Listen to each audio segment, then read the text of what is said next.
In the aftermath of the First World War, the newly established Weimar Republic of Germany was left in complete ruin.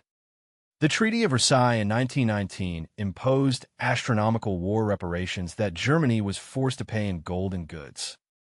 These crushing financial demands completely bankrupted the German nation, destroying its currency and fiscal stability from the very start. Germany was obligated to hand over its merchant fleet, coal shipments, railway locomotives, and vast amounts of raw materials. By late 1922, the German government defaulted on its coal deliveries to France, triggering a major geopolitical crisis. In response, French and Belgian troops marched into the Ruhr Valley, Germany's industrial heartland, to seize coal by force. The German citizens in the Ruhr were outraged by the foreign occupation and refused to cooperate with the invading soldiers. The Weimar government, lacking a military capable of resisting, declared a policy of passive resistance in the occupied region. They ordered the coal miners, railway workers, and factory employees to go on strike and refuse all work. To support these striking workers and their families, the government promised to pay their wages directly from the national treasury. But the government had no actual money or tax revenues to fund this massive and sudden financial commitment. Instead of reforming the tax system or cutting spending, the central bank decided to print paper marks to cover the costs. Day and night, the printing presses of the Reichsbank ran at full capacity, churning out millions of new banknotes. As the supply of paper money expanded exponentially, the value of the mark relative to foreign currencies began to plunge. The result was the onset of the most dramatic and rapid hyperinflation crisis in modern industrial history. At the start of 1923, a dollar was worth about 18,000 marks, which was already highly inflated. By July of that same year, the exchange rate had deteriorated to 350,000 marks per dollar. By August, it reached 4 million marks, and by September, a single dollar was worth 98 million marks. The economic collapse was so rapid that mathematical calculations and bookkeeping systems struggled to keep pace with the zeros. Workers were paid 2 or 3 times a day, immediately running to the nearest shops to spend their wages. Wives waited at the factory gates with laundry baskets and wheelbarrows to carry home the huge stacks of banknotes. If you waited even a few hours to buy food, the prices would double or triple, making your earnings worthless.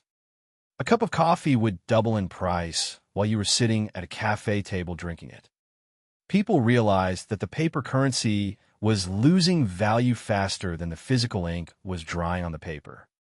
The central bank had to print banknotes on only one side to speed up the desperate manufacturing process. Soon, the government was printing banknotes with face values of billions, tens of billions, and eventually trillions of marks. Children played in the streets with stacks of worthless currency, building towers and kites out of billions of marks. Housewives burned bundles of banknotes in their stoves because paper money was actually cheaper than buying firewood or coal. People used paper currency to wallpaper their living rooms because buying wallpaper cost far more than using the cash. Shops refused to accept paper money altogether, demanding physical goods, food, or foreign currencies like dollars or British pounds.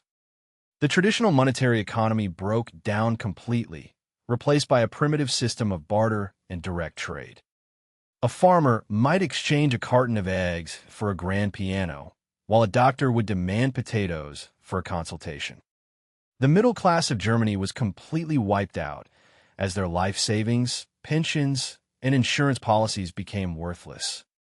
A family that had saved enough money to buy a comfortable house found that their entire life savings could not buy a loaf of bread. Debtors were able to pay off massive mortgages and business loans with worthless paper marks, enriching themselves overnight. However, honest workers, retirees, and those on fixed incomes were plunged into immediate and severe poverty and starvation. The social fabric of the country tore apart as crime, desperation, and political extremism spread through the major cities. It was during this peak of misery in November 1923 that Adolf Hitler attempted his first coup in Munich. Although the coup failed, the economic chaos provided the fertile ground for political radicalism that would haunt Germany's future. By November 1923, the exchange rate reached the unbelievable level of 4.2 trillion marks per dollar.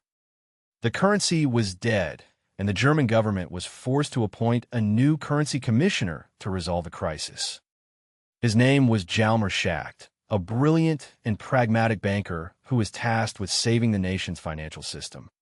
Schacht realized that to restore order, he had to completely abandon the worthless paper mark and build trust. He introduced a temporary new currency called the Rentenmark, backed by a mortgage on all German land and industry. Since the government had no gold reserves left, this land-backed guarantee served as the foundation of public trust. The Rentenmark was strictly limited in supply, and the central bank refused to print any more money to fund the state's budget. The exchange rate was officially fixed at 1 Rentenmark to 1 trillion old paper marks, stabilizing the economy. The public, desperate for stability, accepted the Rentenmark, and the hyperinflation came to a sudden and dramatic halt. This monetary stabilization became known as the miracle of the Rentenmark, restoring financial order to the country.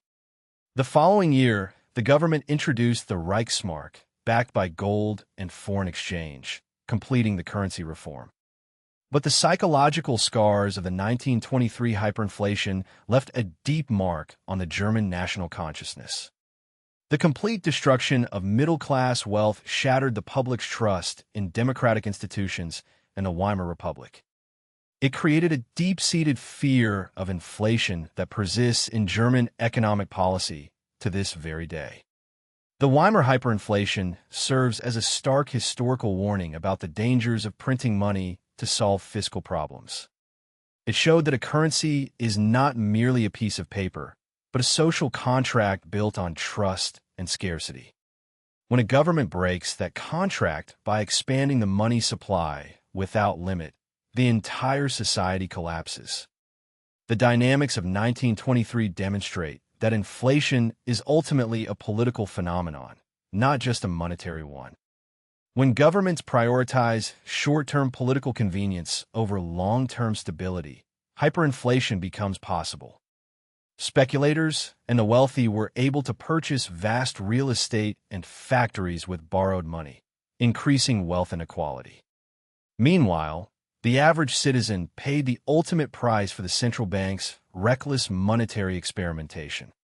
To protect your own wealth from modern monetary expansion, you must understand these lessons of history. Relying solely on paper currencies for long-term savings is a dangerous strategy that ignores the history of fiat money.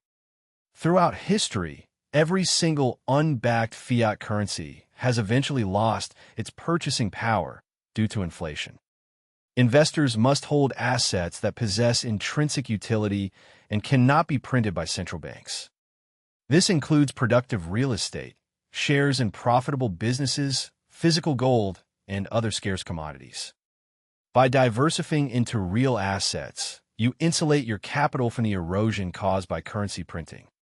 The laws of supply and demand apply to money just as they do to any other commodity on Earth. When the supply of money increases faster than the supply of goods, the purchasing power of money must fall. This is not a theory, but a mathematical certainty that is played out in hundreds of hyperinflationary episodes. From ancient Rome to Weimar Germany and modern Zimbabwe, the playbook of inflation remains identical. First comes the expansion of the money supply, followed by rising prices, currency controls, and eventual collapse. Understanding these patterns allows you to see through the promotional hype of modern monetary theories. It helps you make informed, rational decisions to safeguard your family's financial future. Remember, this historical review is for educational purposes and does not constitute financial investment advice. Always perform your own thorough research before making any major investment decisions in the markets. Keep your portfolio grounded in proven, productive assets to survive the inevitable cycles of history. The lessons of 1923 are just as relevant today as they were over a century ago. As global debt levels reach historic heights, the temptation to print money remains ever present. Central banks around the world continue to balance the printing press against economic reality. By studying the Weimar Republic, we gain the foresight to recognize the early signs of monetary decay.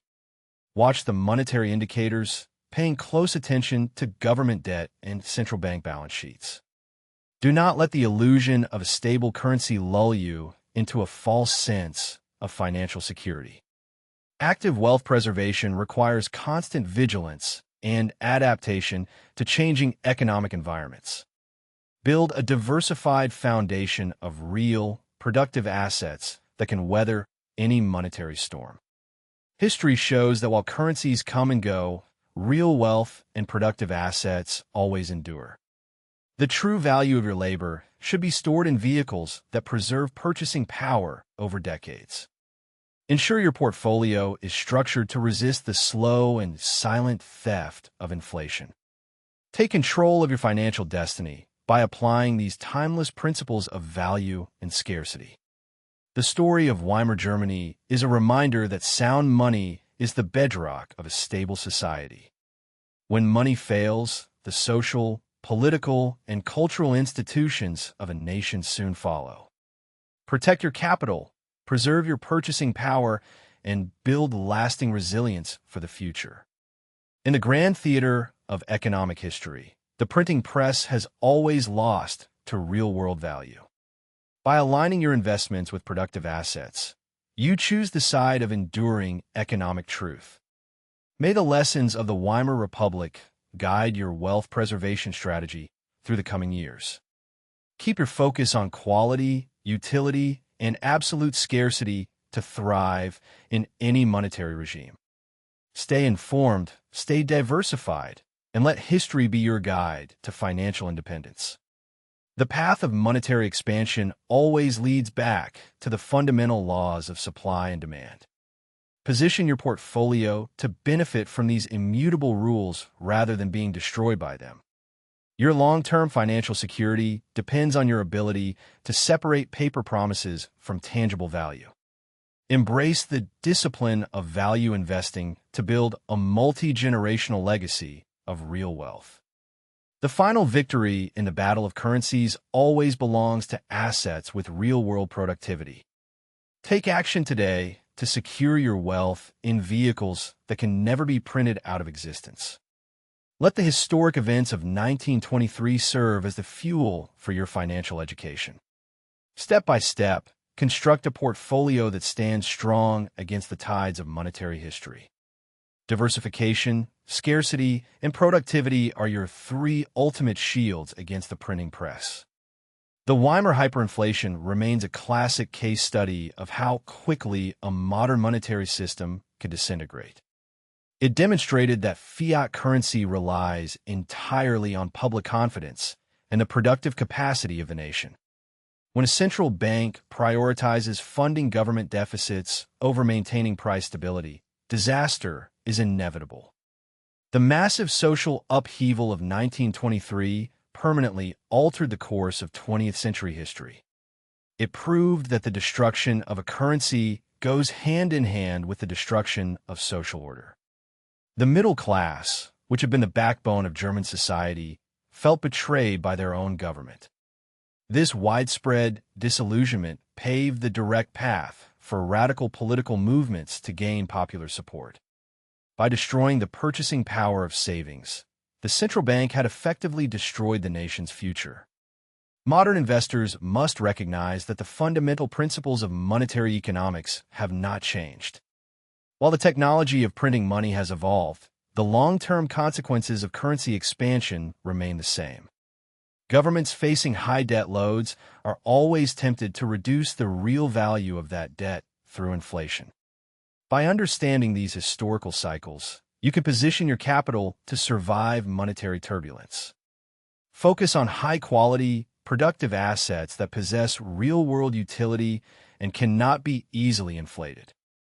Keep your portfolio grounded in proven financial realities rather than speculative paper promises.